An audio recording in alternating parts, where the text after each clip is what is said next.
Good evening, everybody. Welcome to another Saturday night live stream. Tonight, I am joined by Nate Polmateer, and we're going to be talking a little bit about family and investing, and of course, talking to you guys and answering any of your questions along the way. Nate, how are you doing today?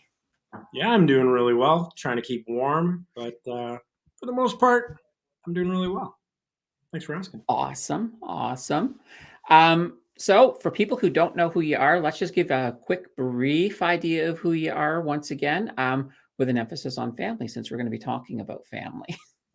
All right, so I am a family man. I am a husband. I'm married for 16 years, and me and my wife, we have 10 kids. So we are definitely in that sphere of family, and yeah, so we know a lot about family investing and what we need to do there. So Mhm. I have my own channel as well. I'm not very good at introducing myself, but my own Oh, channel. that's okay. That's It's, okay. Nate Um, here, so check it out if you want. well, Um, absolutely check it out. I will be putting that link after the show is done. I'll have it in the show notes. So if you want to just check with the show notes, or of course, if you just search on Nate Palmatier, you're going to run into it. So it's not a hard channel to find. Um, Now, speaking of your channel, your editing is just insanely good. oh, thank How did you get so good at that? You've got Rye, you've got the dancers, and you've got myself sort of looking at what you're doing, and we're less like, we need his skill level. What are you doing, Nate? you. Yeah, I don't know. I've played around with Adobe for a long time, and I used Final Cut for a little bit. I have my Mac Mini and everything are over here with my monitor, and I haven't started using them yet. Right now, I'm editing with Adobe Rush.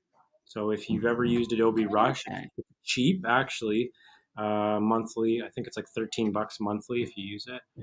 Hmm. But I'm a pastor, right? So Hmm. I've been doing online church for our family ministry for the last 2 years. So I Oh, got wow. actually a lot of experience just doing that. So I do a lot of fun clips and stuff like Hmm. that for those videos. So it's given me a lot of reps as far as video editing Yeah. goes. Okay. So 2 years ago, at the beginning of the human malware event, you were probably not as good then. That's So you right. got Yeah, that's absolutely. I had that. like no idea what I was doing. Mhm. And it was just kind of like, hey, Nathan, you have to put an online video on. I was like, okay. But I'm Mhm. fairly, I learned fairly quick. So got in there and then, yeah, I just try to make it my own and try to do my own thing. Um, yeah, I know there's like a lot of channels that kind of try to mimic other channels, and I Mhm. think that that can be a little bit cringy in a way because you're like, oh, Mhm. this looks exactly like whatever Graham Stephan, or this looks exactly like Right. this guy. So just try to make it your own is really what I try to do, and I try to do that. Right. Now, did you have any inspiration at all? Was there anybody who did inspire you?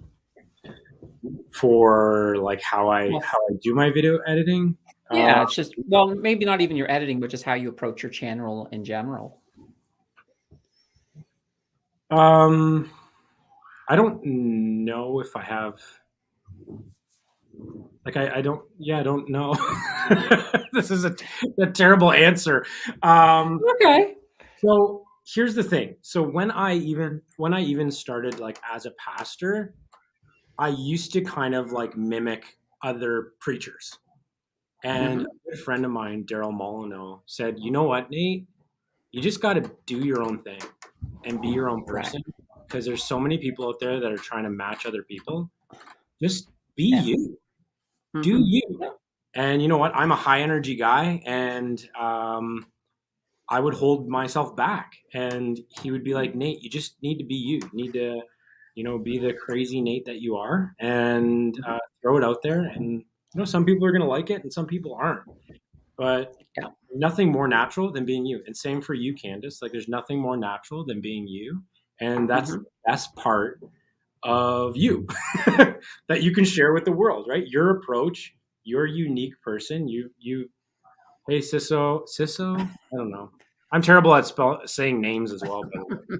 So, yeah, just Yes, everybody hit the like and subscribe button. smash the like button, smash it.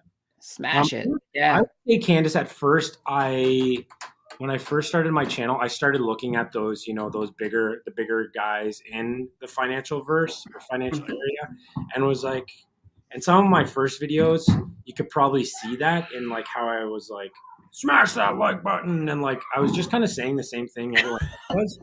But after Right. a while, I was like, you know what, this isn't me.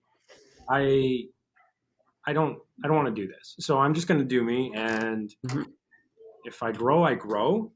I Mhm. want to build that community, right? And I'm just like you want to build that community, and we've done, I think, Absolutely. like the whole high rye community with Ken and you and the Danters, and that's like that's a real sweet spot to be. And at this point, I don't really care about growth. I just love just coming alongside you guys and just seeing your growth and seeing how awesome you guys are doing, or just hopping on Ken's channel for like 9 hours straight.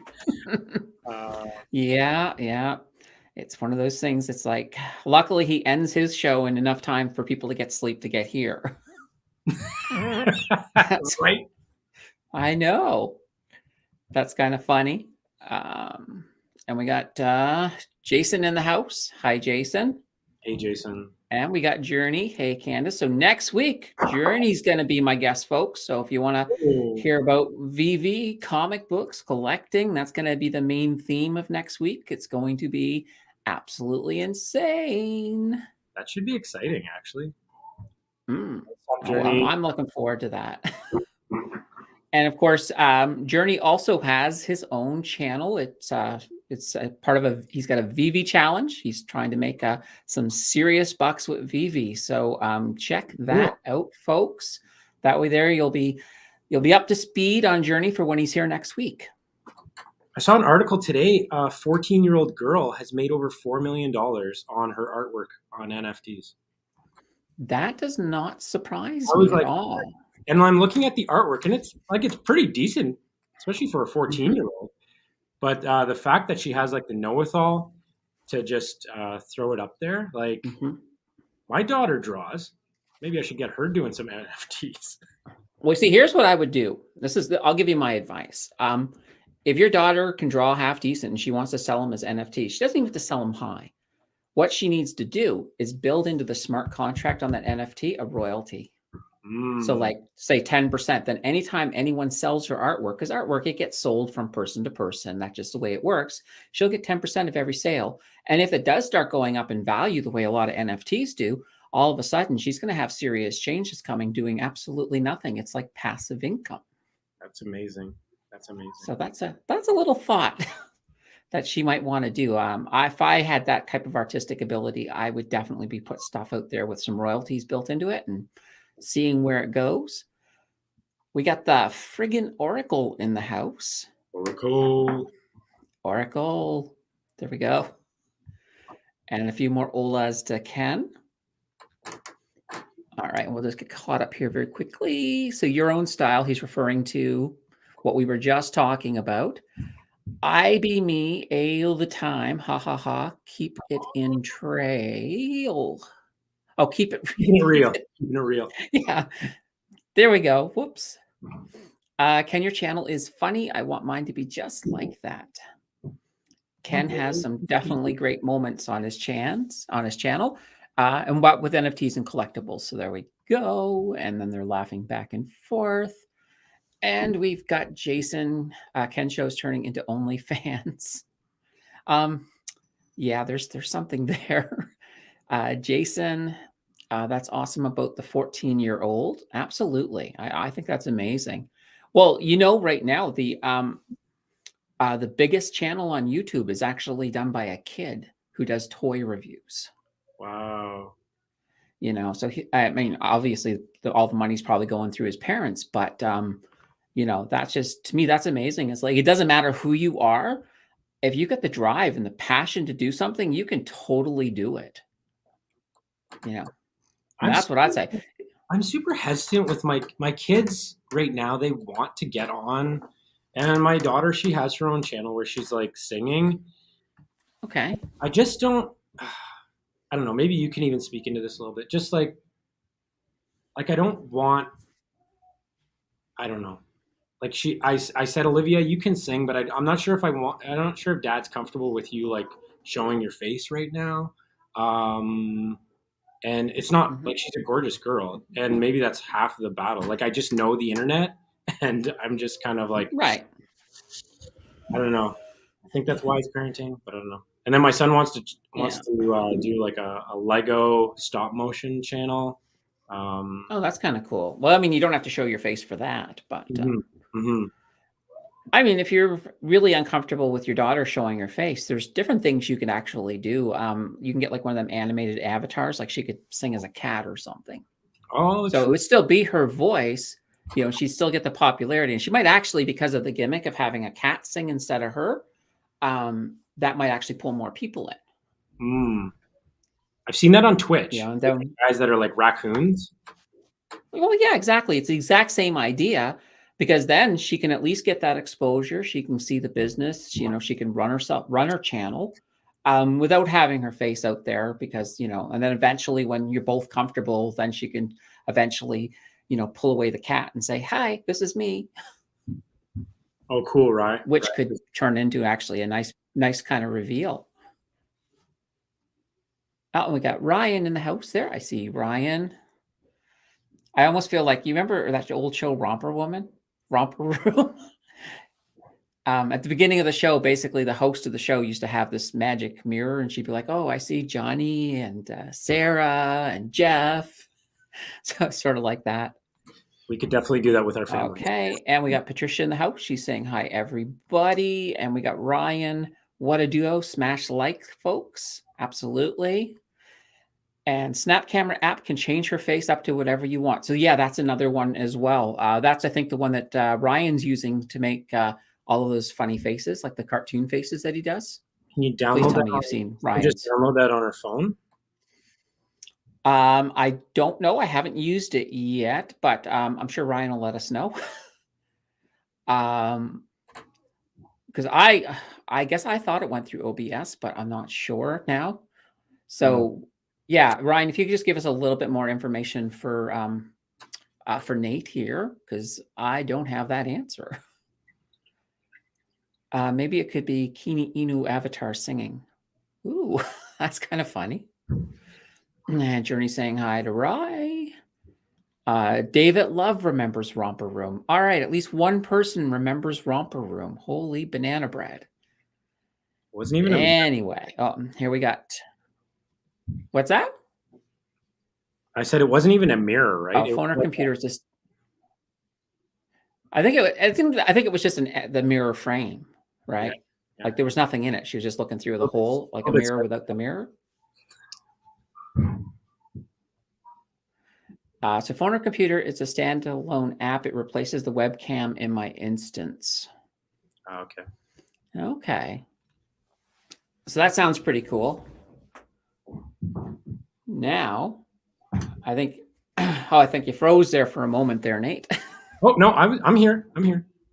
Yeah, you're here now. Okay, perfect. Well, you might have just been sitting very still too. So that happens. All right. So, all right, we were going to talk a little bit about family and investing. So, you are an expert on family and investing. Let me ask you this question. What do you do with your family? How are you preparing your family for investing?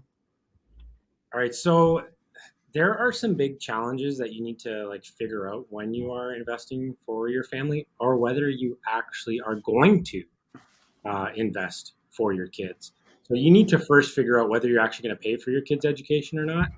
My wife and I are actually not going to pay for our kids' education. A big part of that is because I didn't pay for my education. My wife didn't pay for her education.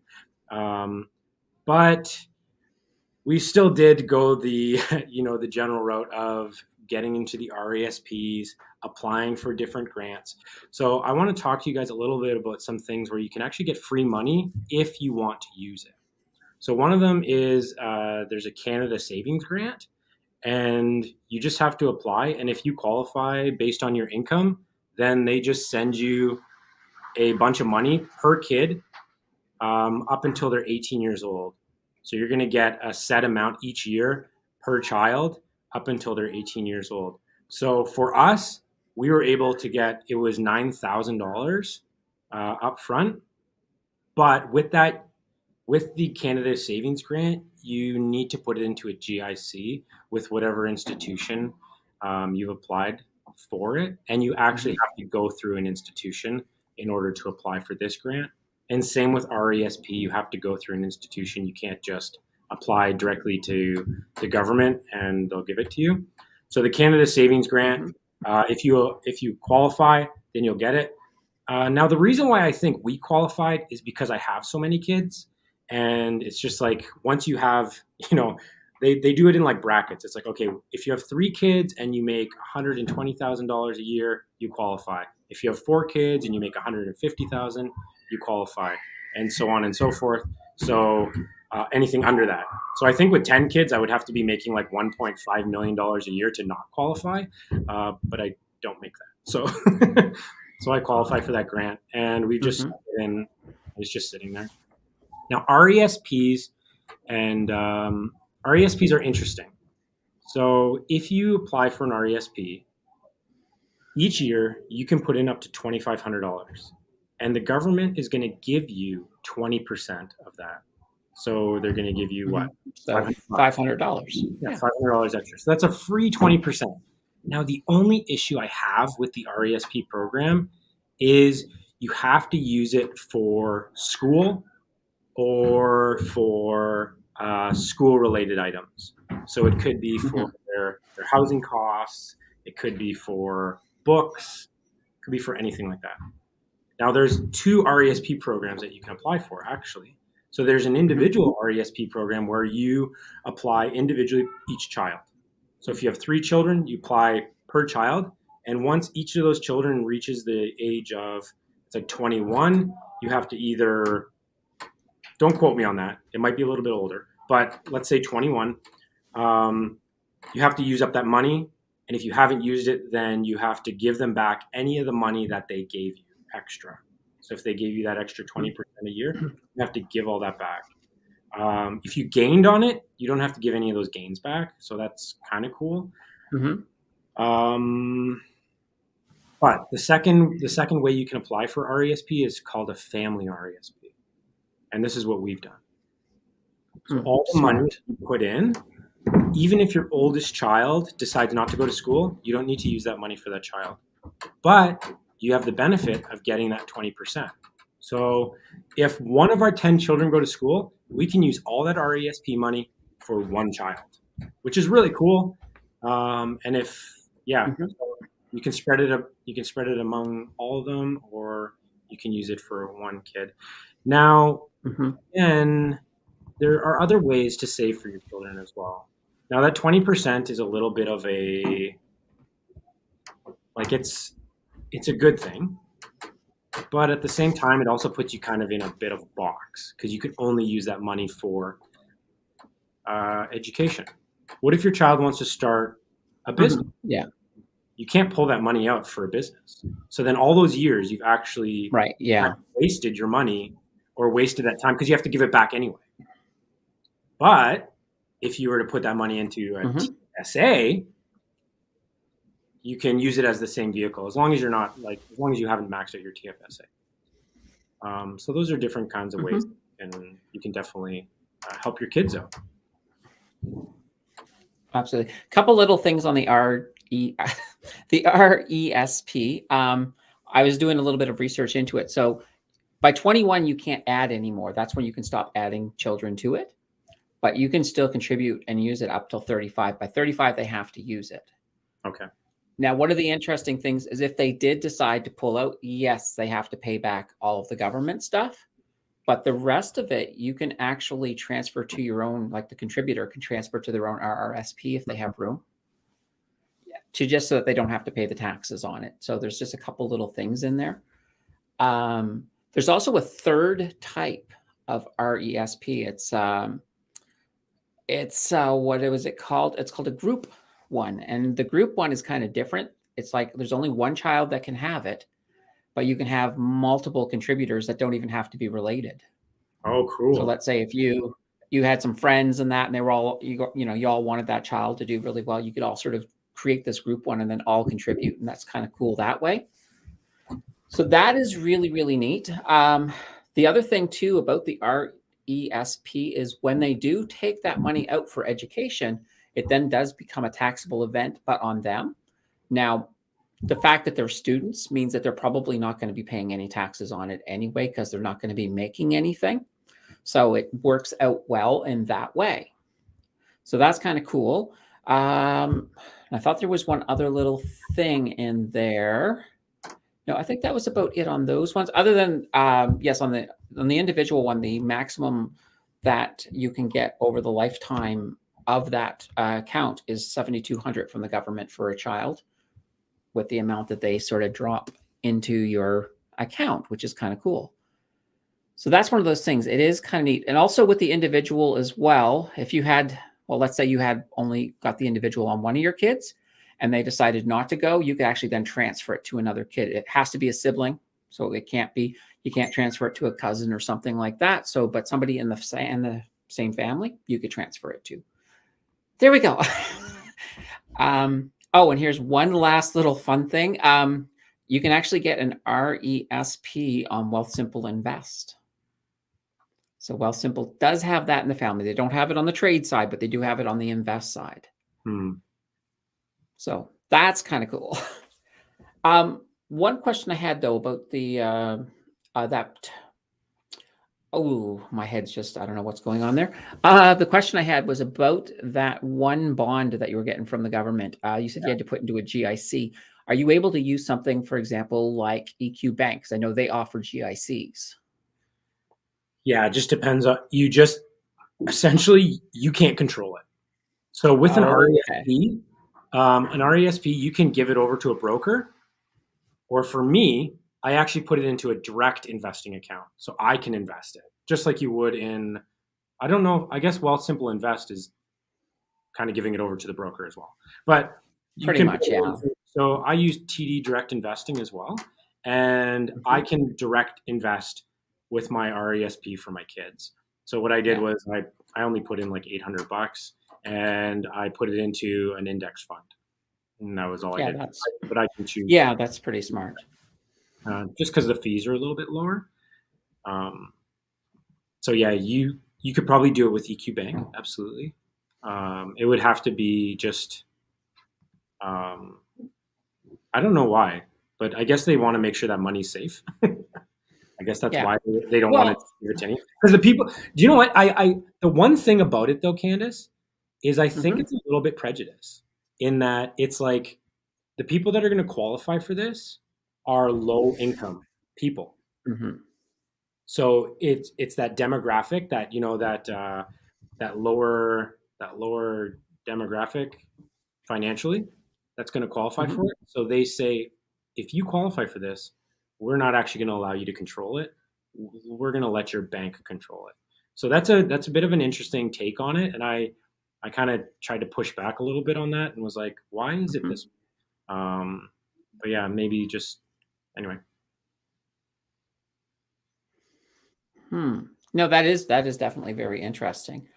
I mean, I do understand there's a lot of people have absolutely no financial education out there. So, I would be worried about, having somebody who has absolutely no idea what they're doing, playing with their kids' money that way. Mm. Um, but at the same time, I don't think I'm comfortable taking that choice away from them. Maybe educating them a little bit first and then say, okay, if you want to do it, you got to take this 2-week course or something like that. Just something to give them a little bit of a heads up. But now speaking of education, now, as we all know, a lot of the schools just do not teach basic investing at all. A lot of them don't teach taxes. There's not very much in the finances that you'll learn in school. Um, do you have a strategy for that with your kids? So I'm already teaching my kids on like what the stock market is, what stocks are. what it means to invest.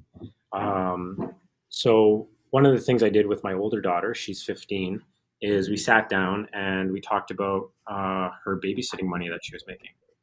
And I said, sweetie, Mhm.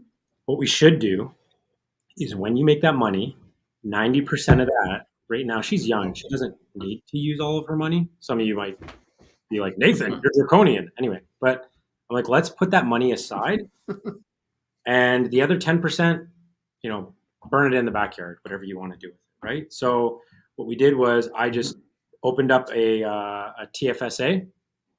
It's under my name, obviously, but I can open it in Mhm. her name if I wanted to. But just for ease of use, and I didn't want to Mhm. jump through too many hoops, I just opened it up. Mine's not maxed out right Mhm. now, so I just threw her money into a TFSA, and I threw it into two index funds. I threw it into a Canadian equities index fund and a U.S. equities index fund, and Mhm. now that money's making her money.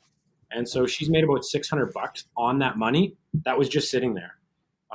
So it's really good to teach her Yeah, that's not bad. about money. Another thing too that we've done is different platforms like Yahoo Finance and Yahoo Finance is what I've used before. I've used the Delta app for my kids as well, but show them what the stock market is, get them to pick out some Mhm. stocks. I've even talked to her like, what places do you shop at, sweetie? What kind of places do you like to eat at? Oh, I like Starbucks. And okay, well, let's look to see if they have like a ticker symbol, right? Like buy what you know is kind of a mantra that I go by. And Mhm. Starbucks has been around for a long time, so that's probably a good investment for you. Put it into Starbucks or McDonald's or CN Rail. You see the train go by all the time. There's different things that you can kind of point out to them. And I might be like a little bit of a geek dad, like when we go into the grocery store and Well, be like, "Oh, Hostess, who makes that? Let's see if they have a stock." Like that kind of stuff, right? So mhm. Absolutely. Now, who makes Hostess? I don't know. Put you on the spot here. Okay. Lay's? Is it Lay's? I don't know. Uh, I'd have to look that up. maybe. I mean, that sounds like it Is could it be the right Kellogg? answer. Um, not sure. Okay, so Bleak said hi. Oracle said back. And okay, they're having some fun here. So Jason, the schools are ran from the government. They want us all to be financial slaves. Shut up, work, pay taxes and interest. Our financial freedom isn't the government's best interest. Okay, so that's Jason's opinion. What do you think? What do you think about what Jason said?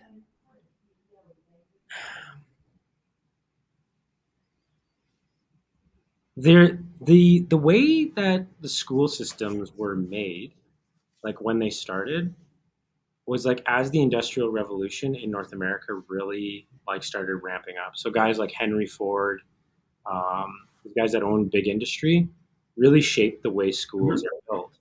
And in the Industrial Revolution, a lot of the factories needed workers to be compliant, to be able to stand in one place for a Mhm. certain period of time, and to be able to listen to instructions and stuff like that. And I think in a way he's right.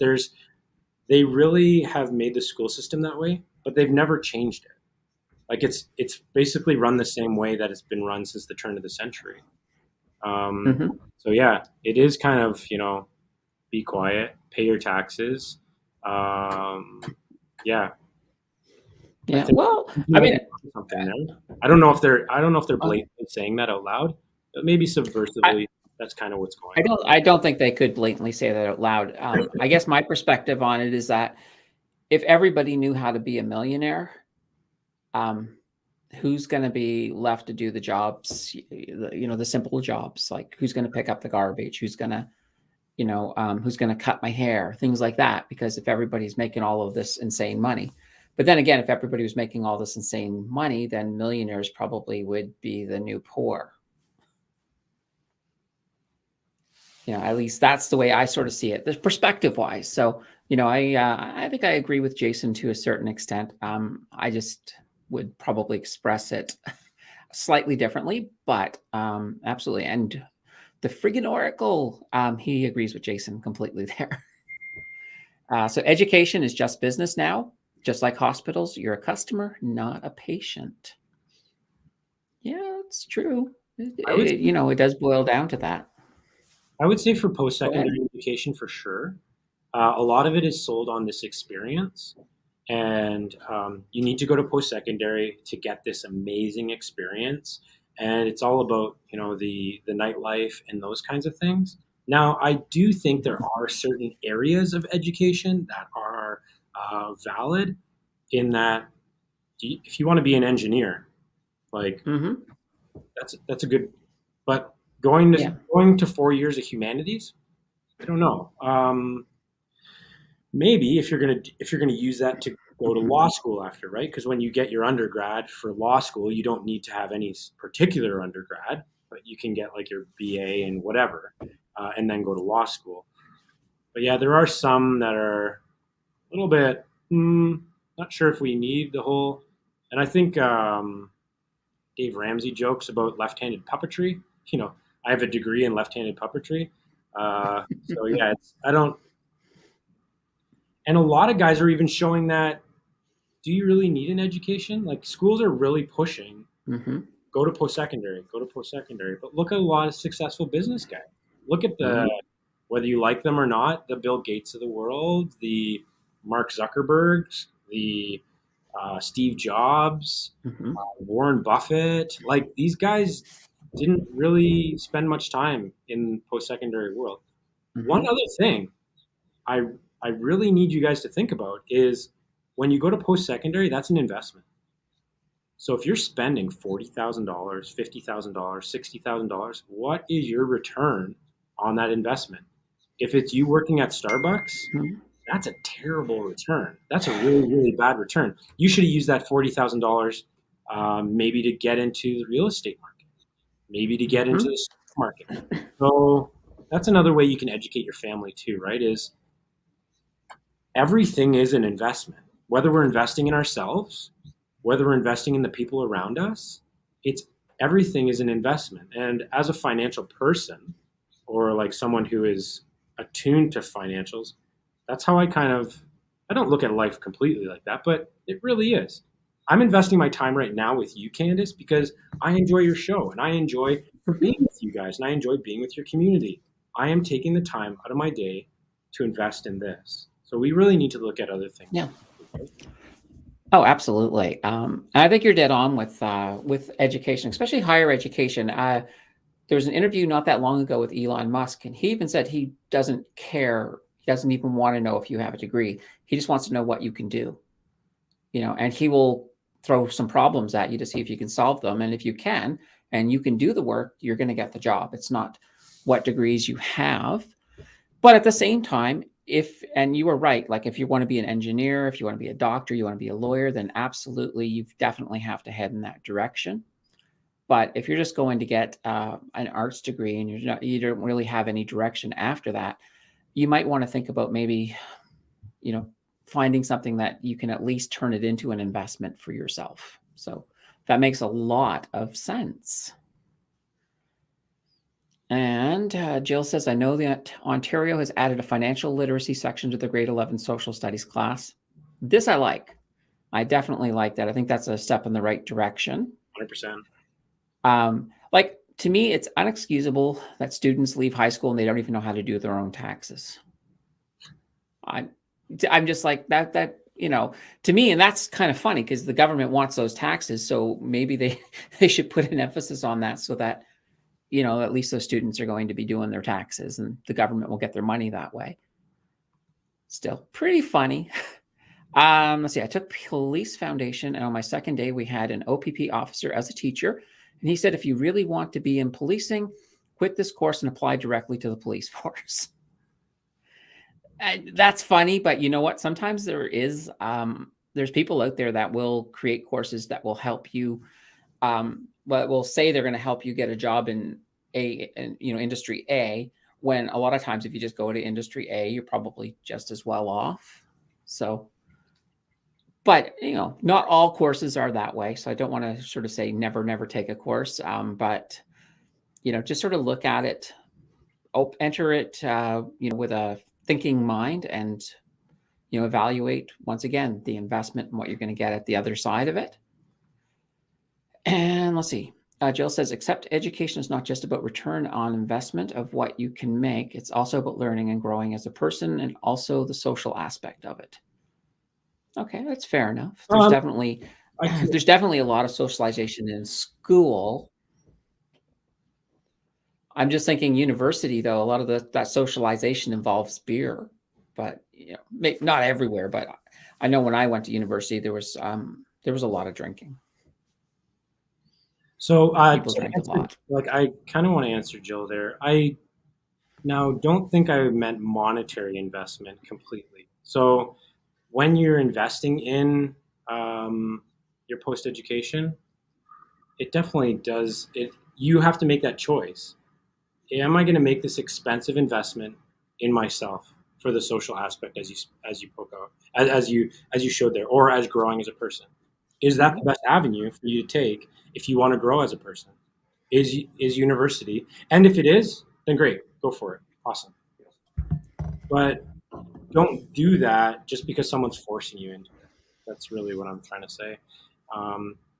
So not just like a monetary, like, oh, what can I get out of this? But also those other aspects you talk about. Because if it's just about a degree that you can pay for and get a certificate at the end, and it's not about the rest of the learning experience, then yeah, you're 100% right.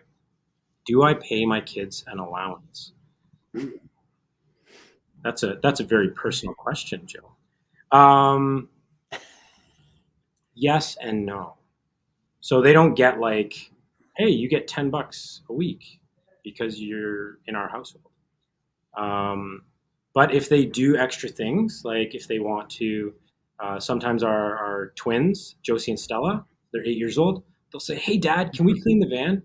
And I'll say, "Yeah, absolutely." How long do you think that's going to take you? Oh, probably like a couple hours. Okay. Well, how about I give you guys $20 if you guys can clean the van?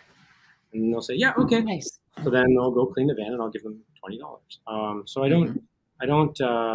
I'm in the camp that I don't just give my kids an allowance for just for nothing. For nothing. That's probably part of my background as well. As a child, I never got an allowance, but I had chores, and if I completed my chores, then I got an allowance. But anytime I didn't complete my chores, then I didn't get my allowance. And I grew up in a very. Oh, go ahead. I was going to say, do you have an upper limit? So, I mean, because, you might have an ambitious kid who's like, okay, I'm going to do this for you. I'm going to do that for you. I'm going to do this. So one of the things I teach my kids is negotiating. So I'll get them to negotiate with me. And so if they want to, hey, Dad, I want to mow the grass. All right, Micah, you mowed the grass last week and you didn't really get it all done. So you know what? This week I'll give you $30. And he'll be like, well, what if I do a better job this week? Can I get 35? Absolutely. And then he'll go out and he'll cut the grass for $35. So, maybe not everyone is like that, but that's just the way I am. I grew up really poor, single mom, working like 4 jobs, and we ate like chicken wieners and like Allen's apple juice all the time. That was like it for dinner. So I just have a different perspective, I think.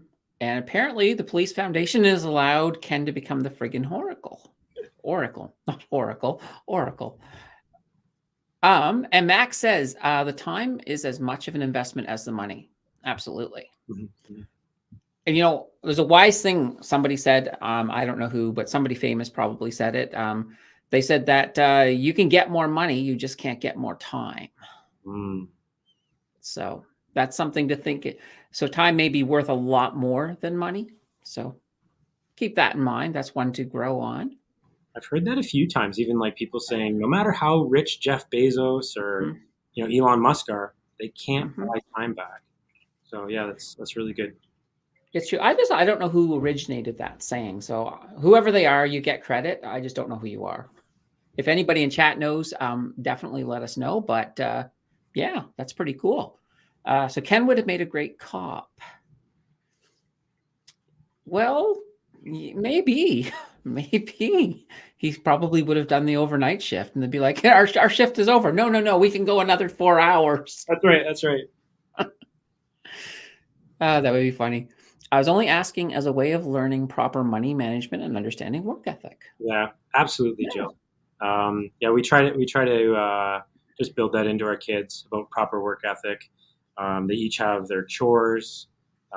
Jill, I don't know if you were on earlier, but we have 10 kids, so uh, we try to build in and teamwork as well. So they work together as much as sometimes they don't want to work together. We sometimes we'll even pair them up with the siblings they don't like to work with. Um, yeah, Just to get that teamwork going for them and conflict resolution. A little yeah, bit of that in there, probably. absolutely. All Sometimes right. And it's a big mess.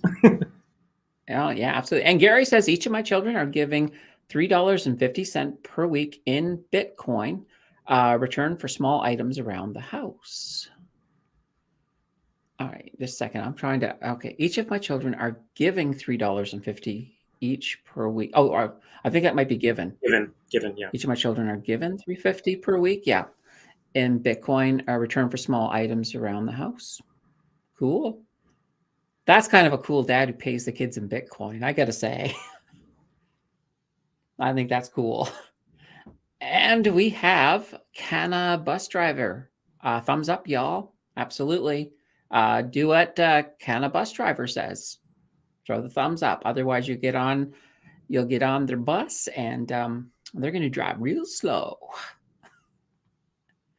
And Jill says, what would Nate say / recommend that new parents think they should add to their family budget that most people don't think about before they have kids? This is really good. Let's talk a little bit about budgeting. So let's address the question first. Nate, what do you think? What is something that as a new parent you think you should add to your family budget? So this isn't something that you should add, but this is a mindset that you should have. So coming out of like being singles, being able to eat out whenever you want, having any kinds of meals, and food might not be a big budget item for you. But as you grow your family, whether it's one child, two children, or 10, you're going to want to start meal planning. You're going to want to start making sure that your meal cost average is down like a lot. So as a family, we're looking at $1,200 right now a month for 10 kids. That's 12 people. That's about $100 a person a month right now is what our budget is. And that comes with a lot of work. Between me crunching the numbers and my wife being able to put meals together that are also healthy. Like you can do meals that are ramen noodles, but you don't want to do that. You want to do healthy, good good raw vegetables, good meats, those kinds of things. And one of the big things that just really kicked us in the pants once we started having kids was food. Our food budget just went like, or It's right through the roof. yeah, To the moon. that's a big Yes, item. yeah, no, absolutely. I mean, most people have heard the rumors of your cow, so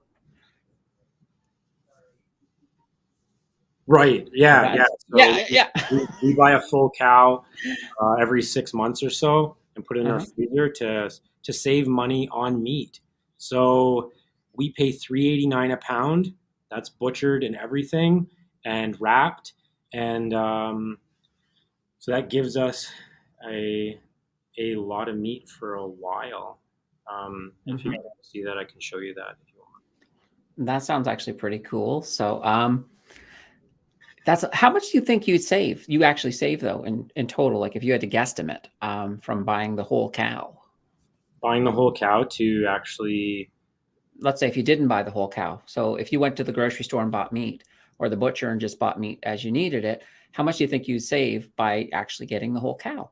Well, I know we were spending around 400 to 450 a month on meat alone, right? So if you take the $2,700 that we spend every 6 months, and sometimes it's longer. Right now, the cow that's in our freezer has actually lasted a bit longer. So if you take 2,700 divided by six, that will give you kind of a representation of how much So that's 450. But every month that you stretch it more, that Mhm. comes down even more. Okay. Now, Joe was saying the whole cow thing. Can you please elaborate on that? Um, so, okay, you said that it's butchered. So, is it? Do you need any special knives yourself, or is this just No, a? not at all. All Oh, we're coming in to see the cow. right. So we are in my basement, and so this is my freezer. So Okay. Oh, so it's really cut up. Then it's like ready to go. yeah, so you get so this is a prime rib roast right here. And Okay. so if you want to buy this at the grocery store, you're looking between like $18 to $30 a pound. I paid $3.89 for that. $3.89 a pound. Hmm. T-bone steaks, and you can get them cut into whatever thickness you want. We get them cut into 1.75 pieces. Hmm. Side. Oh, this is pork. So we also buy pork as well. So this is side pork, Okay. full piece, and then just like hamburger. Okay. And you can say, hey, I want 400 pounds of my cow into hamburger or whatever. Hmm. Like. Now, do you have to? Oh, do you? Oh, I thought for a second your laptop took a spill. It did. Um, do you? Oh, okay. I closed it in the freezer. Oh, that's kind of funny. That explains what I saw. I wasn't sure what was going on there. The question I have here now is, let me ask this question. Do you have to go pick all that up yourself or do they deliver it? How does that work? Okay, so the sorry. So the butcher we go to is a local butcher, and you can probably find a local butcher in your area. Hmm. So we do have to go pick it up. So we go Okay. in our van or my pickup truck. Usually that will fill. So if I have an F-250, and that will fill the back seat of my F-250. So if you have a small car, it'll probably fill about the back seat of your small car. Hmm. And they package it Perfect. all up exactly how you want it. Everything. We ask for our ribs done in Korean style, which is like really thin and Oh, cross okay. cut. So we get all our ribs done in Korean style because you get a lot more out of the ribs that way. Like it goes a lot farther. Hmm. Um, yeah, and again, your cuts, the size of your roasts, you can get how much you want in each hamburger bunch. You can say, oh, I Hmm. want one pound of hamburger wrapped individually, or I want half a pound, or I want Hmm. 4 pounds, or Okay. That makes it's all sense. very customizable, which is kind of cool in that you can customize the whole thing, and you don't have to buy a full cow. You can buy a quarter, but the price increases the less you buy.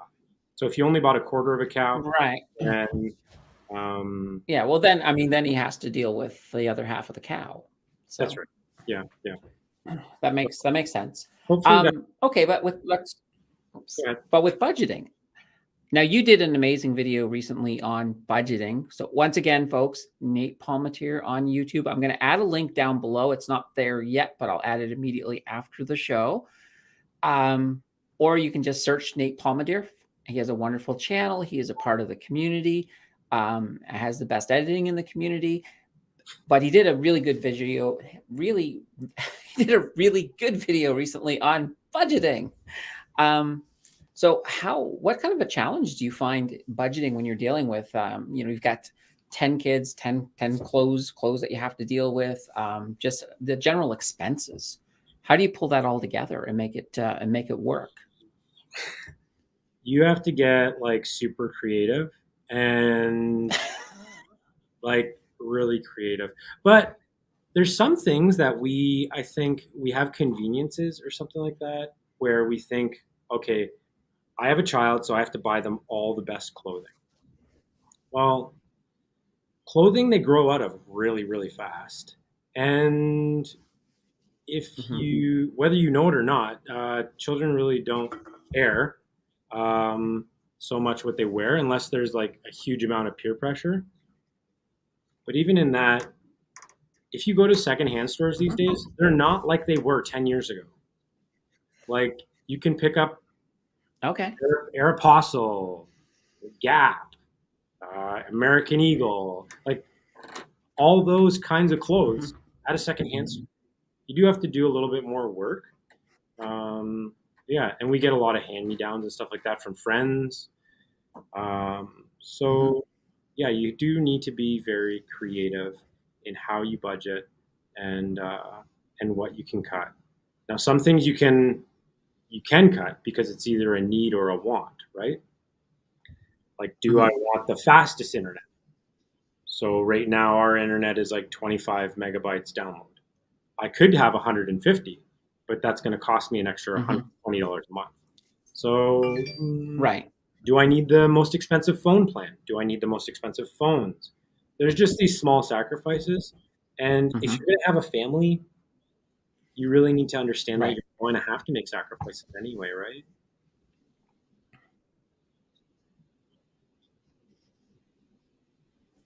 Right. That makes absolute sense. Now, where you're doing your ministry at home now, couldn't you write off your internet as a business expense? So I'm not full. You can if I was full time at home, but I'm not full time. Just a thought.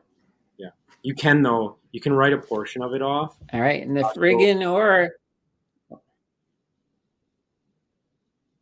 oh, sorry. Go ahead. okay. Okay. So it's just not the full amount that you can that's all right. No, just you were frozen for a couple moments there. So I started to overtalk you because I wasn't sure if you were still there or not. Oh, sorry. Um uh Nate did bring up a question here. He wants you to do a video on your cow and pig purchases and how it all works. That's not a bad idea. Because then when people ask you, you can just refer them to your channel and they can go watch your video. That's a great idea, actually. That's a It'd be probably really like good idea. more like a vlog video, right? Like take them to the butcher and stuff and show how Yeah, it would almost be like a vlog style, from the butcher to your house, and I think that would be actually pretty cool. And then just maybe break down, of course, how much you save in that because you might inspire more people to start buying full cows.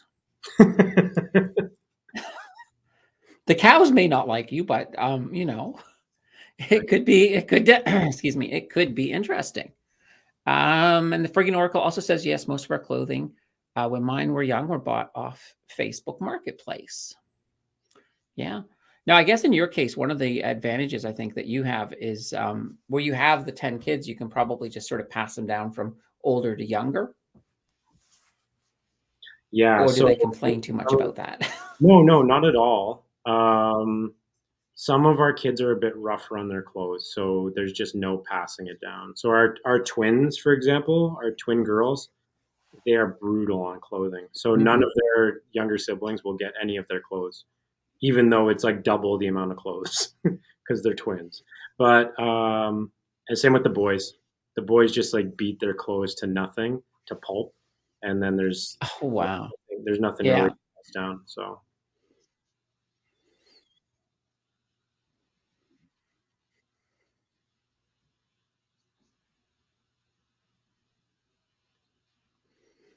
Oh, wow. Yeah, I can understand that.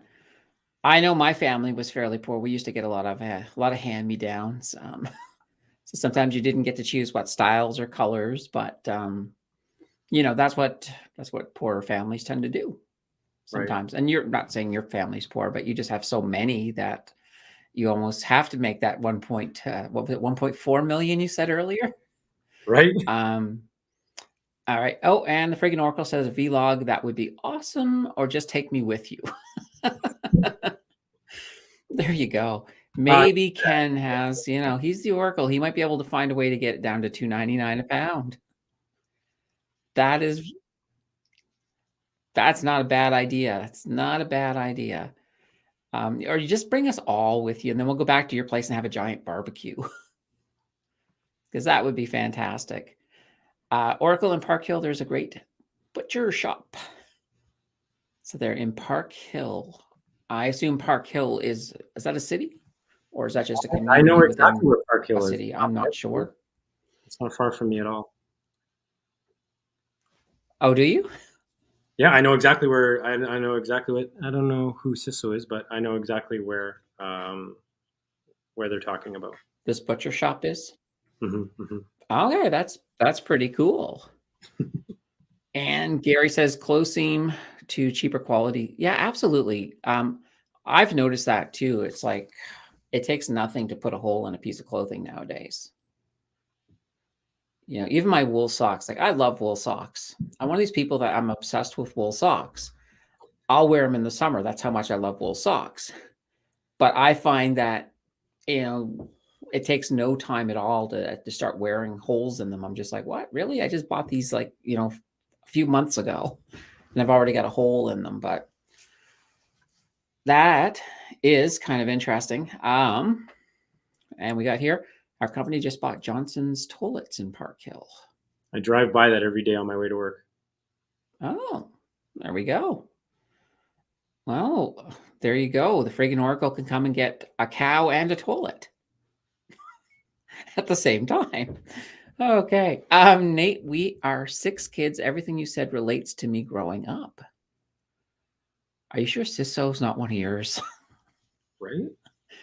Yeah, he knows your area, comes from a big family. Do you know what all your kids are doing right now? That's to me, that's kind of funny. Now, how do you handle your kids with like technology, like phones, things like that? Do any of them have phones, or do you have plans for that? Or That's a tough question. So our oldest Olivia has a phone, but there have been several occasions where she's said, "You know what, mom and dad, can you just like take this away from me because it causes her a lot of anxiety." Um, so right now, our younger kids don't have phones. So even our son who's in grade 9, he doesn't have a phone either. So I guess we're just Mhm. kicking it old school that way. Um, but yeah, we don't. I don't know. We're not. I don't. It's a tough thing. So I see so many kids that are just glued to their phones Oh and yeah, absolutely. have no socialization skills Mm. at all anymore because they're just like they can't even hardly talk. So um, we are really big on relationships, and we want our kids to develop relationships. Uh, so at this point, phones. Even when I get home, I'll usually put my Mhm. phone in the basket and then interact with my kids. Otherwise, I'll just Mhm. be sitting on my phone all night, right, and Right. watching Bitcoin or something. Yeah, yeah, and that's a good way to completely waste a lot of that time that we can't get back. Um, no, that's actually a good question. Now, here's another interesting thing, Bell, where you said that you're a pastor. Um, Obviously, in that role, a lot of times you're dealing with everybody else's family too. Hmm. So, do you sometimes find that the fact that you have such a large family is an advantage in that situation? How does that sort of meld into your whole concept of family?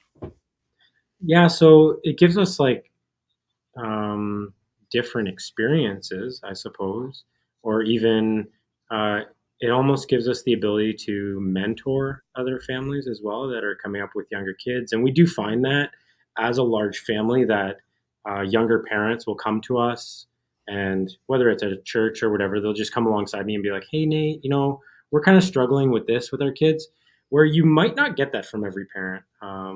Parents aren't just going to randomly walk up Mhm. to you and like I have people that know like me, but I don't know them, and then they'll come up to me and ask me about my family, which can be a bit strange, but I kind of got used to it now.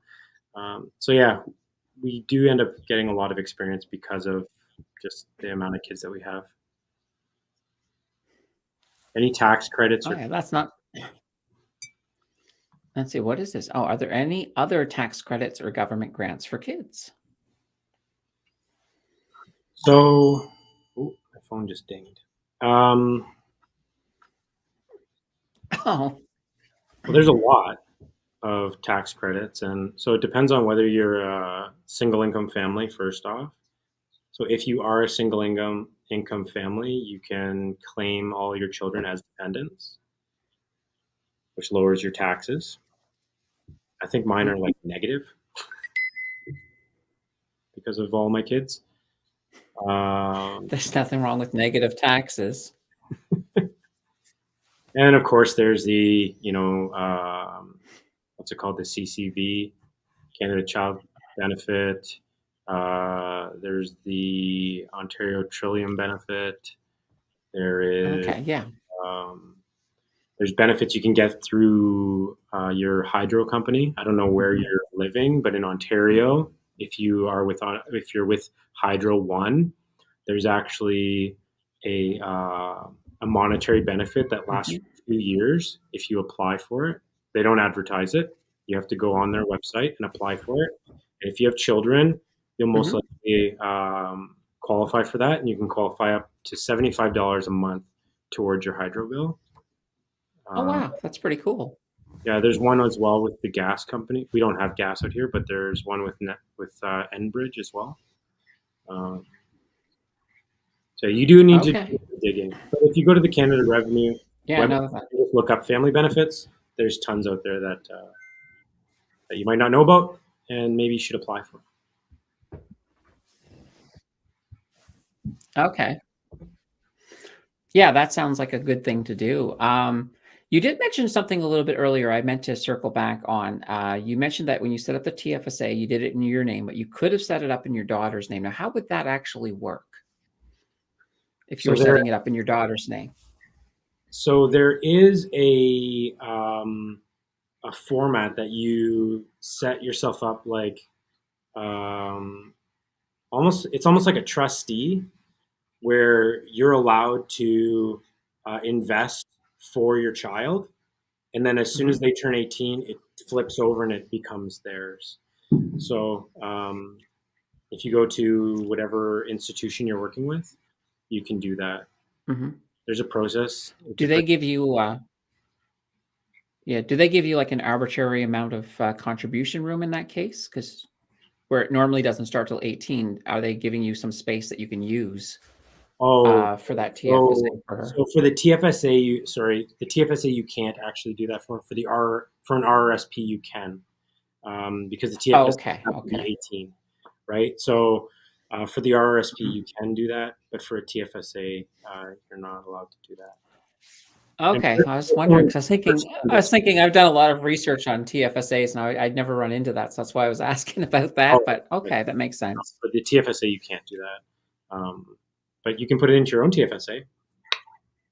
Yeah, exactly. And then, then you can move it. Well, the nice thing about the TFSA, of course, when she gets to 18, you can pull it out and you're going to get your contribution room back anyway at the next cycle, at the next year. So That's right. that's kind of good. And then you could give it to her and she can put it in to build it up, which is really good.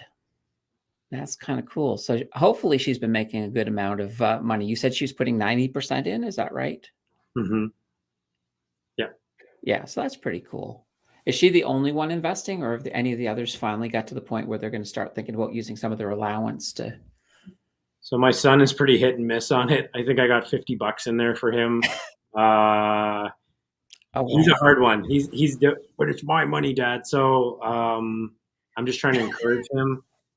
So he has Hmm. $50 in some TELUS stock, but he likes to spend. Like as soon as he gets his money, he wants to spend it all. So he's going to be a bit of Hmm. a harder one. Where Olivia was just kind of like, oh, okay, okay, that's fine, Dad. So Oh, yeah.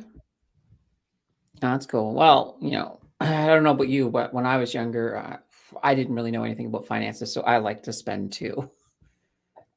Which is, one of these things that if I ever could go back in time and talk to my younger self, it would be like, learn how to save, you banana bread head. That's exactly what I'd say. It'd just be like, put myself on the right track. Because it's funny. That's why I like you've probably seen SM around in the community.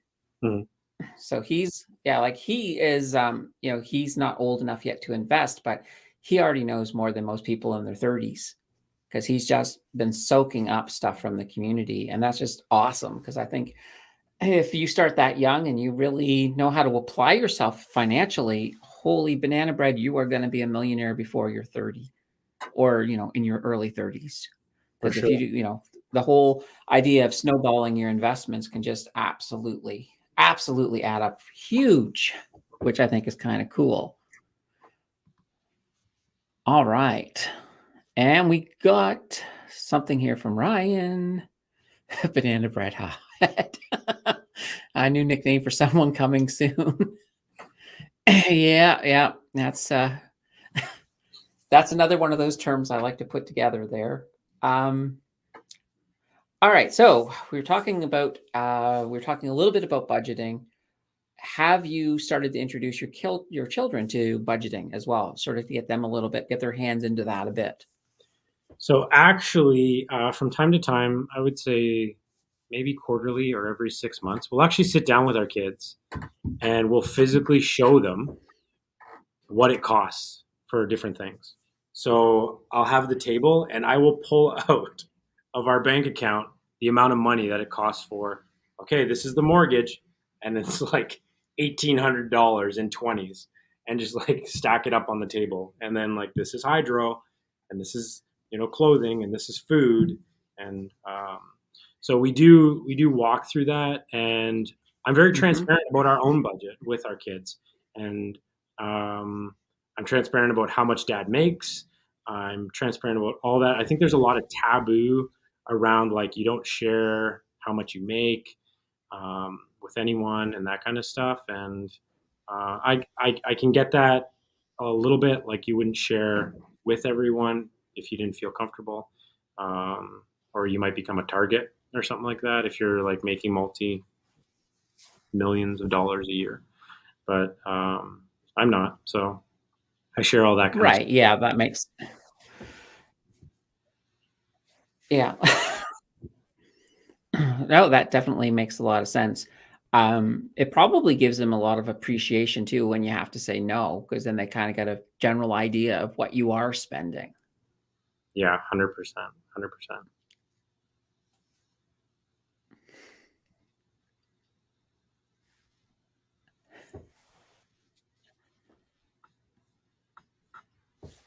Absolutely. All right.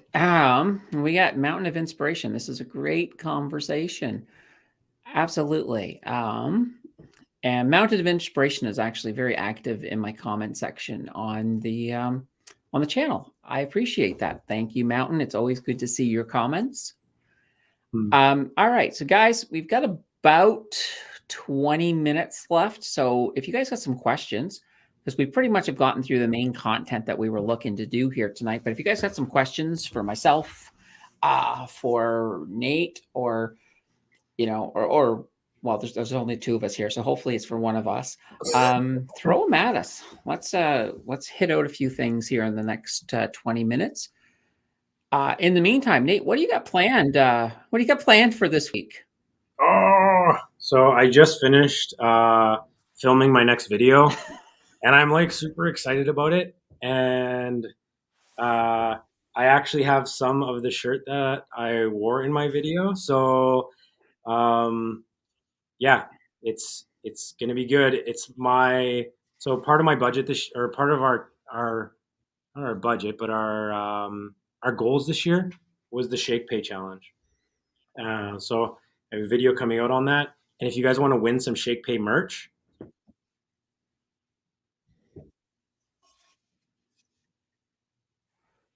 then you can win a T-shirt. So yeah, I'm just trying to give back to the community, Hmm. get some more people interested, and yeah, so um, should be a lot of fun. Hmm. I also did a video on Well, lead. hopefully, Oh, go ahead. Sorry. I was just going to say, hopefully, your shirt just inspired a few people to not Tim Danter it.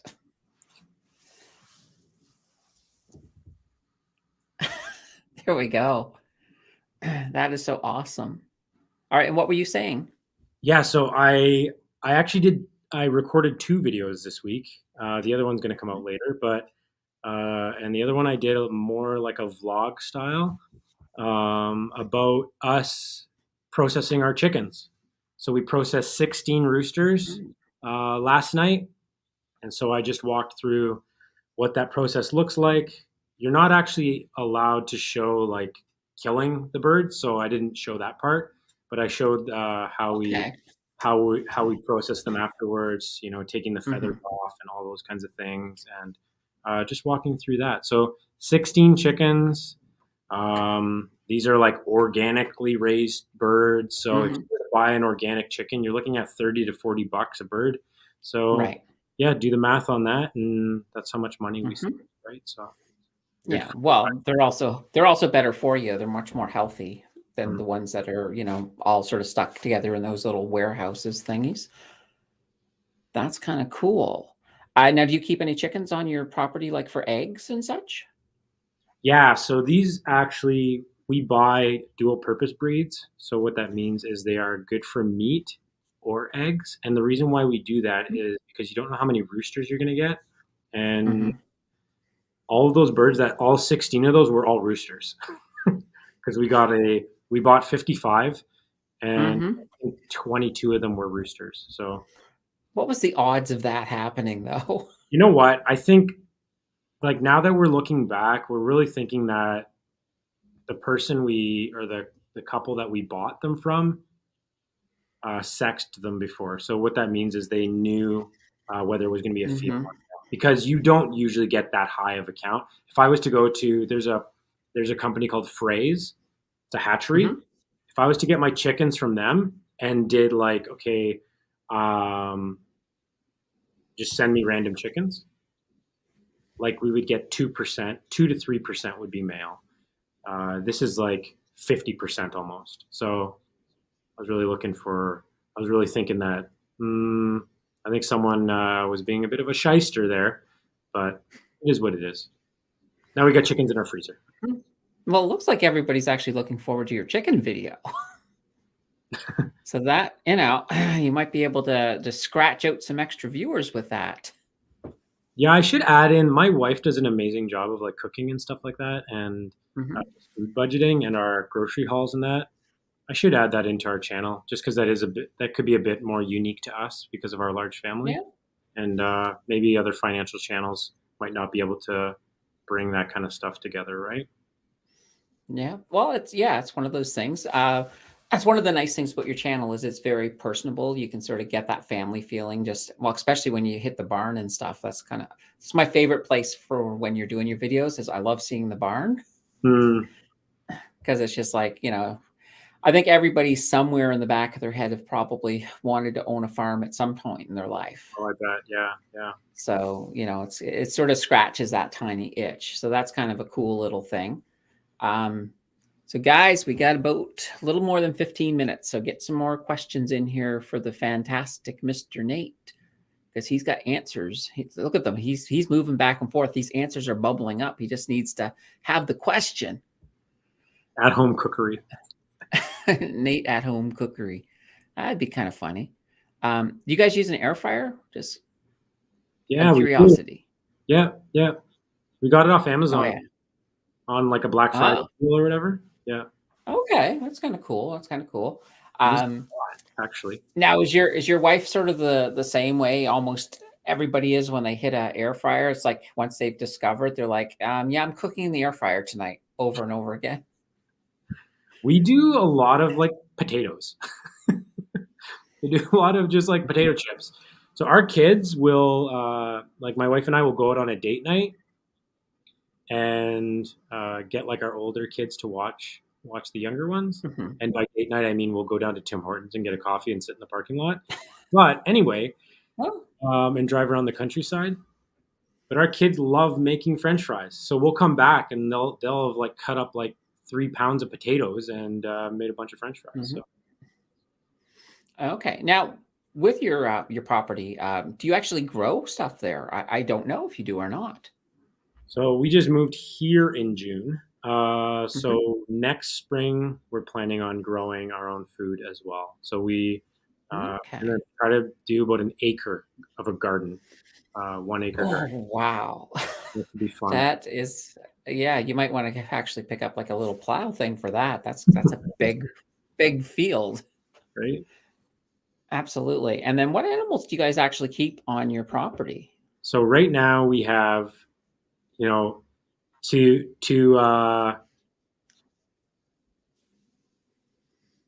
try to find the right word. my wife's sadness. I don't know what you want to say. Like she would love if we have way more animals right now, but I'm like, let's put the brakes on a little bit. Right. So we had 55 chickens, 25 guinea fowl, Hmm. and then we have 12 rabbits right now. So that's all we have so far. And I'm trying to like, oh, and then two dog. We have Hmm. two beagles. Um, we have a female Okay. beagle and a male beagle. So yeah, that's all we have right now. She wants to get a milk cow. She Hmm. wants to get a few goats Okay. and some sheep. Let's Hmm. see. What do you do with all them rabbits? That's a lot of rabbits. So they're I mean, so do you guys just like? no, the rabbits we have are They're meat breed, New Zealand white. Okay, so oh, so you eat them then, basically. Yeah, Okay. but these ones are breeders. So these ones we won't ever eat unless Okay. they're bad moms. So we have a couple bucks, and then so Hmm. those bucks will breed those females, and then we'll process. What? Yeah, the other end of that Yeah, transaction. Okay. Boy, did we just make rabbit love very technical. That's kind of funny, but okay, that's kind of neat. Now, is that just for your own family, or do you actually sell some of that as well? Okay. for now. Now the area we live in, we have a very large Portuguese community, and Okay. they actually do enjoy rabbit quite a bit. So we Okay. could have options of selling them in the future if that's something that we want to do and go a little more serious on that. But at this point, it's just for our own family. Well, if you did want to go more serious, you just have to make the rabbit area a little bit more romantic. That's right. Keep them rabbits. Well, get them producing like rabbits do. Just Well, although you say that, because my wife today built a larger, because we have them in separate cages. Mhm. Like in the winter months, it gets pretty cold in the barn. So today, my wife built like a massive pen. It's like 20 by 12 or something like that, Mhm. and she put them all together. So we might end up having a bunch of rabbits this spring, Well, um, that's kind of cool. just so they can keep warm and kind Well, I of. mean, how long? I mean, how long is the gestation period for a rabbit? It's actually only 21 days, so Okay. about a month. And then from the moment that new rabbit is born, I'm not sure what a baby rabbit's called, but how long does it take before it's old enough that you can process it? So it's called a kit. So they're called A kit. kit? Okay. Yeah, and then they are about 12 weeks. About 12 weeks till they're. Okay. Now, at the 12-week mark, if you were, let's say you were going to keep that rabbit to breed it so you could just sort of get more, is it ready to breed at 12 weeks or? Mm, well, you could. It's Mhm. better to breed them at like 4 months to 5 months. Okay. But yeah, Okay, that's pretty cool. I can't. there's some really weird things in rabbitry. Like you can Mhm. breed um, a mom or no, a dad to a daughter, but not a son to a mother or something like that. It's really weird. Mhm. It's kind of gross actually, but yeah. Let me ask you a totally off the wall question about rabbits. I know I've seen on the internet that there's apparently a cat rabbit hybrid called a cabbit. Is there any truth to this? Have you I heard don't know. about this cabbit thing? Yes, I've heard about the cabot. I don't know if like the whole genome would work out well on that. Yeah. I don't. I know years Then ago. you have a like a chicken and a duck, Yeah.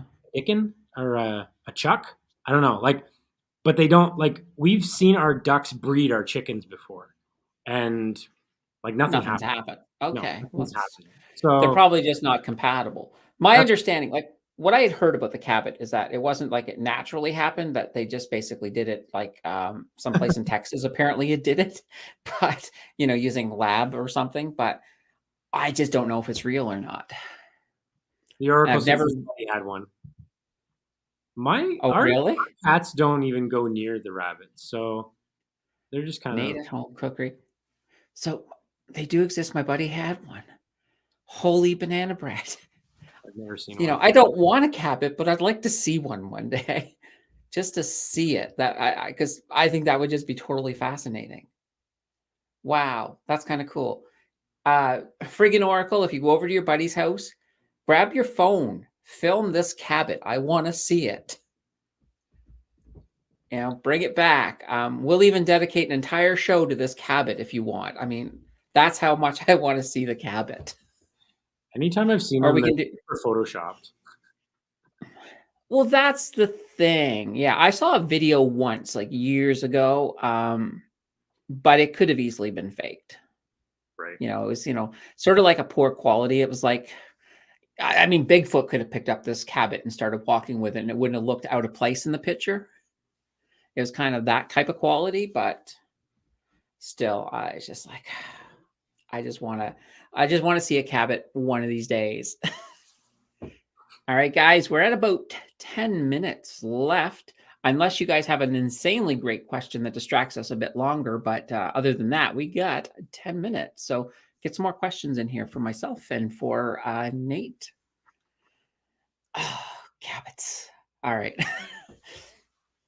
Yeah, I could probably talk about cabbits for a very long time, but and oh, Jill is thanking you for a great stream.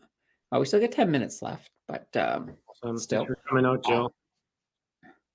Oh yeah, absolutely. Oh, thanks everybody for coming out, because it's always good to see familiar faces, and it's also good to see new faces. Bus driver. Oh my gosh, what was the first name of bus driver? Weed or something. Something like that. But yeah, it was a brand new name. I was just like, oh, I've never seen this person before. So that's always fantastic. I love to see new faces, love to see the old faces. Yeah, so it makes the stream so much easier. Okay, so you got two videos coming up. One of these two, oh, I wanted to ask you about the shorts. You did some shorts last week. Yeah. So how did that work out for you? I've thought about shorts, but at the same time, I haven't really done them. But Yeah, so did I've you find you done. got a lot of?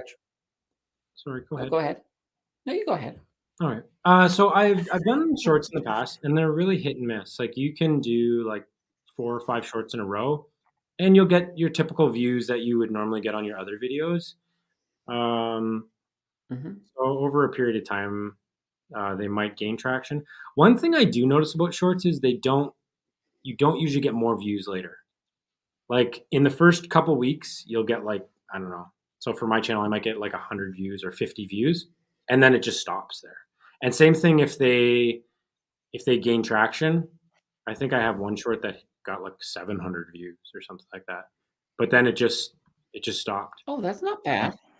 Yeah, and I have a Did friend. any of those translate into subscribers?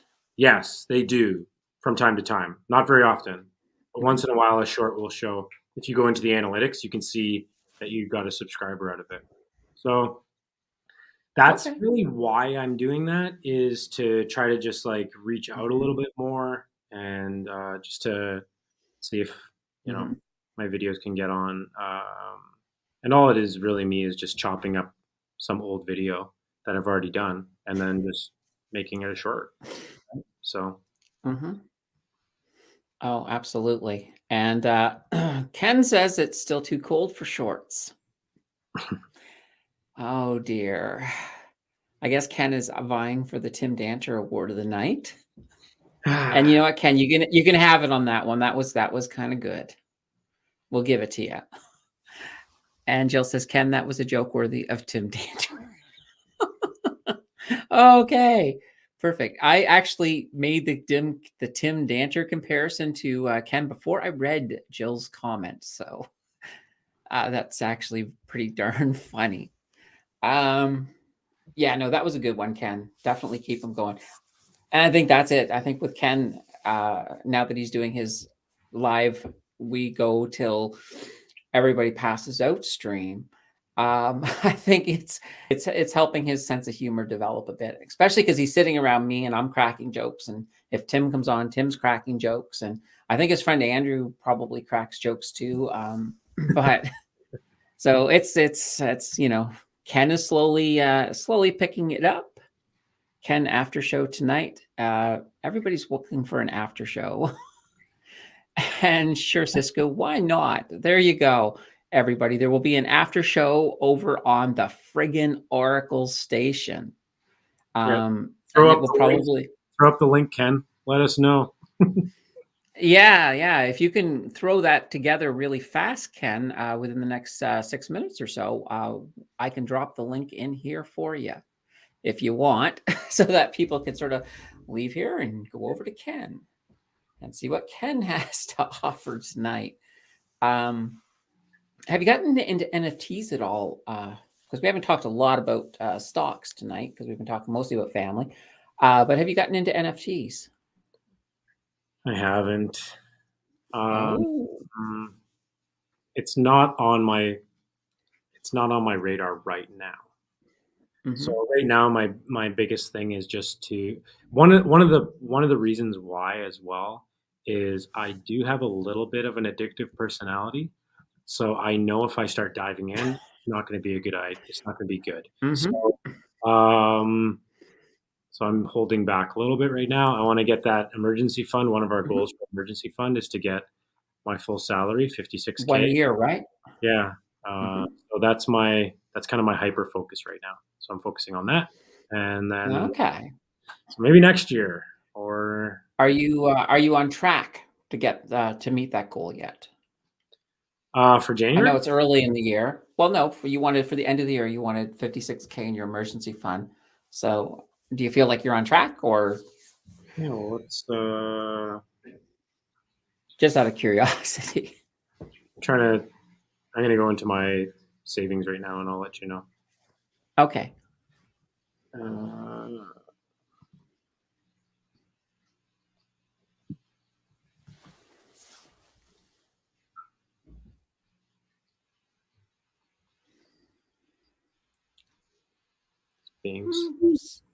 So right now we have I have 28,000 in our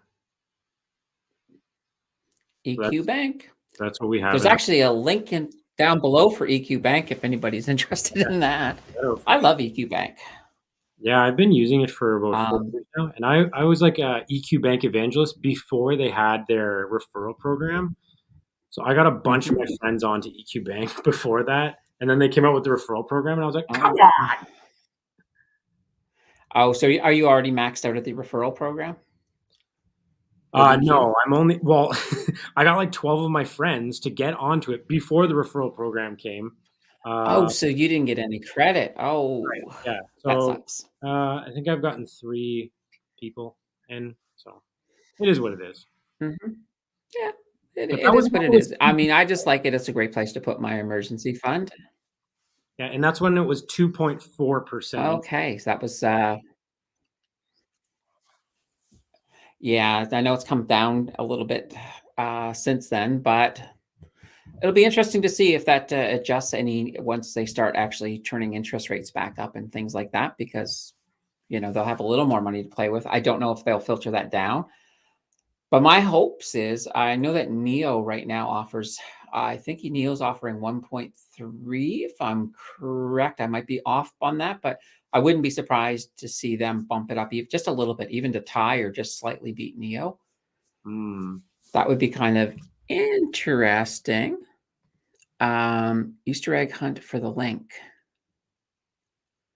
Oh, okay. So here it is, folks. If you guys want to watch the friggin' Oracle, you've got to find where he put the link. I have a feeling he may have put it in a comment on one of my videos, so you may just have to watch every video on my channel to find. No, I doubt he put it there. But it was worth trying. Yeah, so my best guess, if you guys are looking for the link, is that it's going to be on one of the 3 channels. Or 4 channels. He could have put it on anybody's channel. It might be on my channel. It might be on Rye's channel. And we're talking the Facebook group page. So I imagine it's going to be on one of those pages somewhere. Yeah, that's going to be interesting. An Easter egg hunt. Or you could always just, if Nay is still live, go ask Nay. Nay seems to know all of the friggin' Oracle secrets. So that might be another way to get it. Or maybe he hid it over at Nay's. I don't know. Oh, Ken, you're being so mysterious. All right, folks, we are coming down. We've got like about a minute left. If there's any burning questions, get them in now. And not a question, but I found it. So Gary also knows the answer. So if you guys are connected to Gary in any way, maybe he'll share it, maybe he won't. But it didn't take him long to find it. So like I said, just check out everybody's Facebook, all the Facebook groups, and it's going to be on one of them. I'm pretty sure of it. Yeah, exactly. All right. Any closing words for the folks, Nate?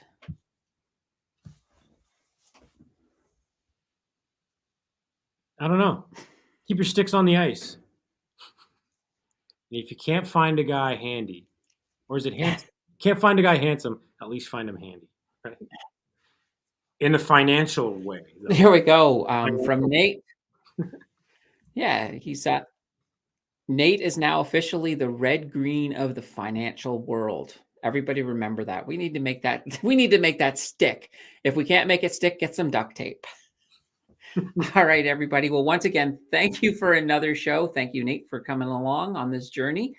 We're going to see you guys all next week. Remember, next week we have, we said journey. We have another journey, as in journey, and we'll be talking about comic books, VV, and collectibles. It is going to be fantastic. So we'll see you guys all again soon. Got videos coming out this week. If you're interested in the Canadian energy sector, then check out Monday. You'll like that video. Anyway, it was wonderful talking to you all. Have a fantastic rest of the weekend, and we'll